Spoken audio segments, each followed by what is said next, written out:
From Case Western Reserve University School of Medicine in Cleveland, Ohio, this is the All Access Med School Admissions Podcast. Hello again, everybody. I'm your host, Christian Essman, and I'm the Senior Director of Admissions and Financial Aid at our medical school. And thank you for joining me. And like you, I'm also a podcast consumer. And this episode is actually about another podcast. I get a lot of questions from listeners and pre-meds about what podcasts I listen to. And well, I listen to all kinds of stuff. I took a look at my podcast library on my phone, and I thought I'd share some of my faves with you.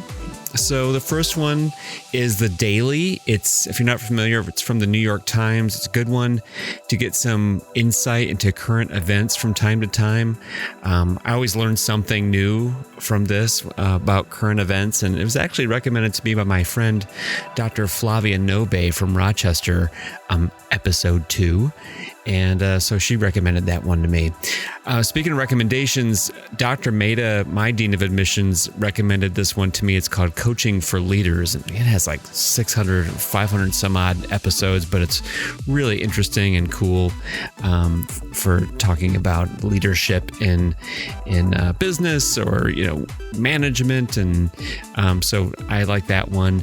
Also, speaking of work life by Adam Grant. Adam Grant is an organizational psychologist out of the Wharton School of Business at Penn and has some really fascinating evidence-based conversations about being more effective in working with people. And his tagline is how to make work not suck. And so at the time I'm recording this, actually, he just released an episode this week with a surgeon and author of several books, Dr. Atul Gawande, and it's fantastic. If you're not familiar with Dr. Gawande, you got to check this guy out. He has some great books and comes across as a very talented and brilliant guy. And I learned he's actually from Ohio. Just saying. And TED Radio Hour is solid. I also find How I Built This with Guy Raz to be inspiring and interesting to learn about intrepid entrepreneurs. And a new one to me is one called Unlocking Us by Brene Brown. It's on Spotify. Okay, how about one more? How about like a guilty pleasure podcast? We all have our own secret satisfaction foods, music, books, TV shows, stuff like that. So mine would be that since I'm a big fan of classic 70s and 80s hard and heavy rock, my guilty pleasure podcast is one called Eddie Trunk, the Eddie Trunk Podcast, where he basically interviews some of my rock and roll heroes. So I have others in my library, but those are the main ones. But the newest podcast that I've put in my library is one called the Clinical Excellence Podcast, which is why we're here today. A few weeks ago, I was reviewing an email I received on the Premed Advisors listserv, and someone from the University of Chicago was sharing with everybody this new podcast that they have called the Clinical Excellence Podcast. So I checked it out and I was listening to it and I thought, this is great content and it could be really useful to pre-med. So I thought I have to get these guys on my show and share it with you. So I reached out to my friends in the admissions office at the University of Chicago Pritzker School of Medicine and to see if they could put me in touch with these guys. And within like an hour, I'm emailing with Dr. Adam Sifu. He's one of the co-creators of the podcast. So yeah, we're going to talk about that today and hear from him about his podcast. So before I tell you about Dr. Adam Sifu, stick around after our conversation to hear some updates about some new free MCAT prep resources that are becoming available this month from the AAMC. So stick around afterwards.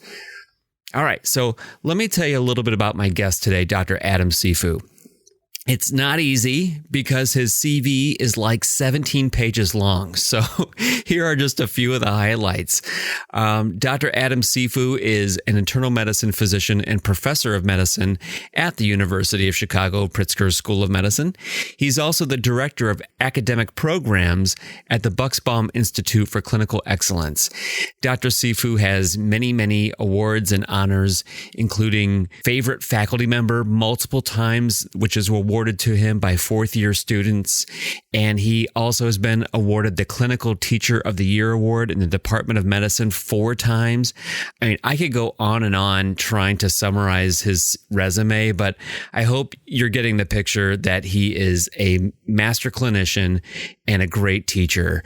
So let's just jump right into it with my conversation with Dr. Sifu about the Clinical Excellence Podcast. Enjoy.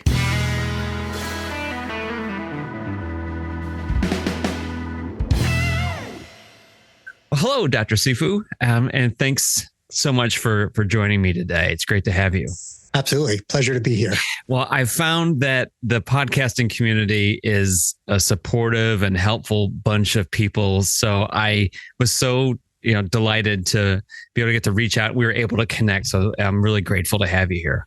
As a total podcast addict, anytime I find something new, is great. And so I was so happy for you to reach out so I can share what I'm doing. But I was also then so happy to be introduced to a new podcast that I feel like I should have known about for a while. So it's kind of ideal. Well, my audience is a little different than yours, totally. but we're in the same, we're all on the same team. So, well, let's just get right into it about your podcast. So It's the Clinical Excellence Podcast, which you started with Dr. Sarantino, and it's sponsored by the Bucksbaum Institute for Clinical Excellence. That's right. So let's just start there. Can you tell us a little more about what the Bucksbaum Institute is, and maybe more importantly, how you became involved with it? Sure. So the Bucksbaum Institute for Clinical Excellence started here at the University of Chicago in 2011. It was, I guess, the fruit of an amazingly generous gift from the Bucksbaum family that was honestly in recognition of kind of the amazing clinical care that they had received from their doctor, Dr. Mark Siegler. And they kind of recognized, boy, there's a lot of things which are at risk in medicine. So the doctor-patient relationship, strong communication, strong decision-making. And, what can we as donors do to kind of support that going forward?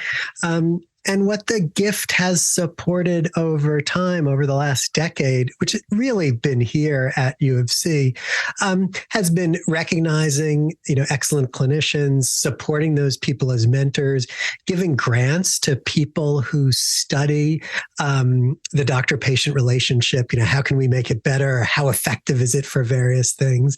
And then also going down sort of, it sounds bad, below practicing clinicians, but to the earliest trainers, to medical students and even college students here, to say, can we start the mentoring early? So hopefully some of those qualities will be kind of branded into people so they're not lost as people go through their training. Yeah. So how did you become involved in it? A good question, I guess. So I have been kind of peripherally involved with the Institute for a number of years as, a senior scholar, kind of, recognized in that way. And I am at the point in my career, without giving my age, that I am sort of shifting around to say, what are the things that I really want to commit to for, the whatever time I have remaining. And I realized that the things that I love, among others, are patient care. I'm a general internist, spend most of my time in the office, sometime in the hospital, and the kind of one-on-one teaching, mostly with medical students for me. And Bucksbaum sort of gave me an amazing opportunity to focus on that at a time that the Institute is saying, look, we've done a lot of great things here for the last 10 years. Could we share some of those things out beyond the walls and, help other people? Yeah. Oh, cool. So when you and Dr. Sorrentino were kind of concocting this idea, like, hey, let's start a podcast. What's the intent of it? What's the mission or the objectives of the Clinical Excellence Podcast? I was worried you were going to ask, who is your imagined audience? Because everybody asked that. I'm like, I don't know. Yeah. Whoever picks it up. I think our idea was, there's so much talk about the science of medicine and the studies and the advances. And I'm like a big evidence-based medicine guy, so I spend a lot of time on that. But often the patient-doctor relationship kind of gets short shrift in the education or the thinking about medicine. And so our idea was to say, look, let's produce a podcast which is just going to be dedicated to that. Mm-hmm. And we battled a little bit with what the proper format was. So we said, we'll just do it all. So we came out with 3 formats.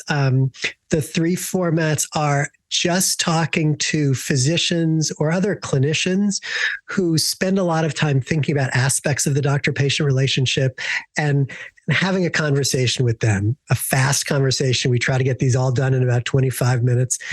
Mm-hmm. That's one format. The second format, which Dr. Sorrentino does most of the work on, is actually talking to people who are doing research into the doctor-patient relationship. Often that's research that the Bucksbaum Institute has funded. And then the last part, which is the part that I think is kind of most novel and for me, I think most exciting, is to bring patients on, patients who have had important interactions with medicine, have thought a lot about it, to just say, hey, what's your take on what we do? What do we do well? What do we do poorly? And we're going to be broadcasting the first one of those in, I think, 3 weeks. Okay. We already have a bunch recorded. And I found those some of the most interesting conversations to sort of get the patient out of the exam room and put them in a studio and say, tell us what you think, warts and all. Yeah. So for those that are just listening to this now and they haven't, clicked on anything and checked this out yet, you have, as of today, there are 2 full episodes out. The first one was with a surgeon. You're talking about how they break bad news. And then new one today is about physician burnout. So the other one's coming down the road, or can you give us a little bit of insight? There's a patient one. What else can you give us a little? So we have some exciting things coming out, right? The first patient one is actually a woman who, in her other life, when she's not a patient, is actually sort of an expert in communication and teaching people to communicate well. So having her reflect on how doctors have communicated with her were sort of amazing. We have Dr. Orlov, a pediatrician, talking about admitting errors to patients and to yourself. Mm-hmm. Dr. Scott Stern talking about terminating care with patients as sort of, terminating a relationship, firing a patient, incredibly difficult topic. Dr. Sarah Stein, who's actually a pediatric dermatologist, she's the one you mentioned. We have a very interesting conversation with her talking about when patients come for a second opinion, but they don't really want the second opinion that they're going to be getting, and how those interactions go. So you can see we're sort of not going after the easy stuff. We're going after the things that, where do doctors who actually have a good deal of experience with this struggle and go home thinking about. And that's kind of our goal. Oh, that's great. I mean, it sounds fascinating. So it's exciting stuff. Really quick, I heard in this most recent episode, at the very end, you mentioned, and our music is from another physician or a doctor. So do you have a friend that makes the music? Made your music? So Malin Martinez, who actually I am recording an episode with her tomorrow. So that'll be sometime in a few months. Yeah. And we are talking about, and I think actually your listeners will be particularly interested in this, because she has someone who has had one of the more circuitous routes into a career in medicine. Okay. I was really interested to say, listen, we talk so much about how much we like non-traditional students and all the different things they bring. Well, let's talk to someone who's had one of the most non-traditional routes to medicine imaginable. Part of her non-traditional route was being a professional musician for a while. And I did a previous podcast that was about clinical reasoning, really for kind of third year medical students. And I was talking to her and I was like, I need music for this. I want it to sort of sound like Sonic Youth, but we can't afford them. And she's like, oh, I've got this whole catalog, just use mine. And so I've taken 2 songs from her. All right. Yeah. I heard that slipped in and I'm like, I got to ask you, I'm going to add that today to our list of questions here. Oh, that's really great. So cool. So as you know, a nice segue, that my main audience are generally pre-medical students. So how do you think pre-meds could benefit from hearing some of the insight in these conversations? What could they take away from this? I think what's good about this, and I'm going to kind of reflect a little bit on, the students who I know well and a little bit on my experience. Although as a student interviewing for medical school, we always pitch, oh, we totally know what we're getting into and we know the issues, but we don't really, right? And even the students who've had maybe the most robust like shadowing experiences, they often don't get into the real complexities of what physicians are thinking, what they're thinking about in their relationship. And so as I think of, an undergraduate or a pre-medical student listening to this, I think what that person will get is, here are what doctors are thinking about. Here's what they find important and challenging. It's probably very important right now at a time that a lot of students haven't had the kind of robust shadowing experiences during COVID. Or maybe it helps prep people because they'll hear something. They're like, wow, I never thought of that. Maybe the next time, I'm with Dr. X or Dr. Y, that's something I can ask about. Maybe what they'll hear is like what they're doing is very intentional. Right. What they're seeing is something the physician is doing very intentionally, whether it's verbal or nonverbal, with the interaction with the patient. I think that's an amazing point. And I think maybe Dr. Rogan, who is the surgeon you talked about, who talked about breaking bad news, he's someone I think that if you were sitting by the bedside with him, hearing him talk through this, you would be like, wow, he did a really good job at that, without recognizing that, the guy has spent 20 years thinking about how to do that and then has pretty much prepped every patient from the first minute of their relationship for that moment. Yeah. People should go back and listen to that. It's very well done. I mean, really to hear how he does that is really fascinating.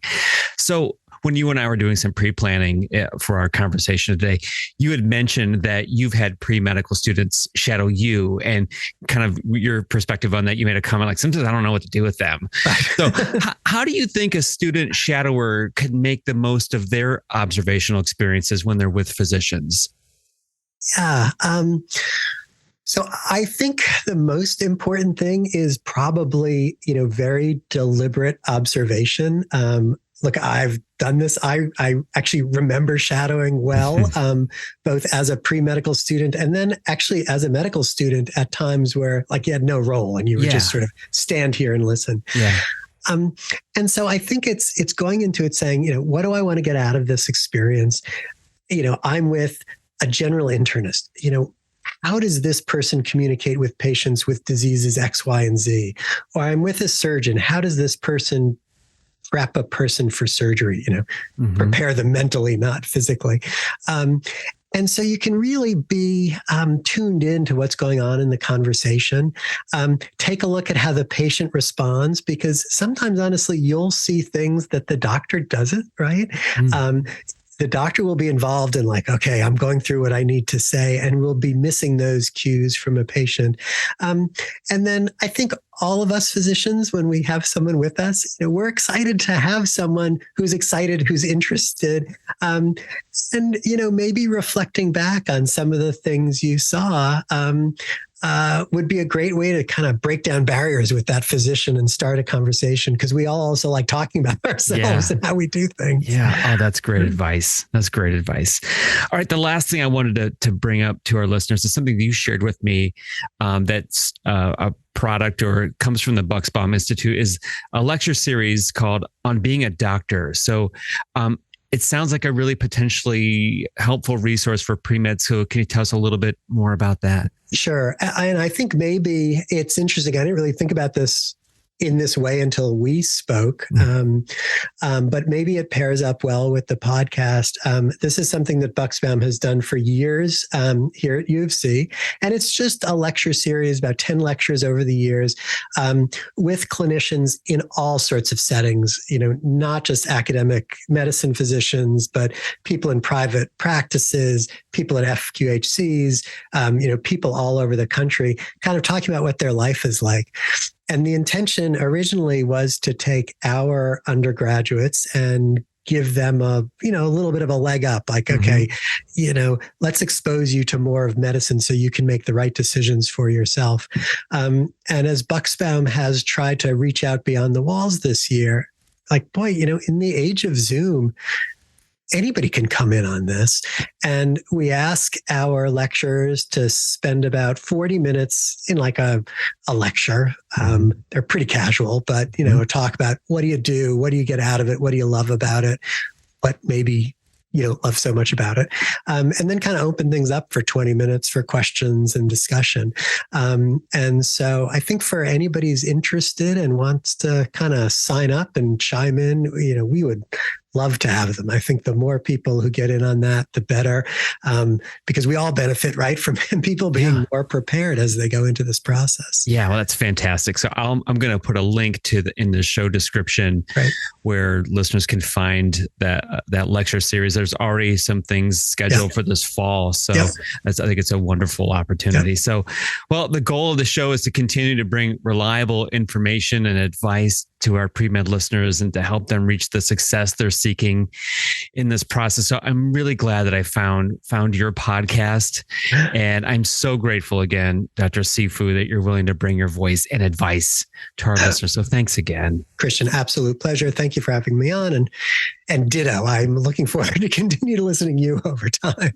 Thank you. So again, the podcast is the Clinical Excellence Podcast. Check it out, subscribe to it, check out the lecture series that they have called On Being a Doctor.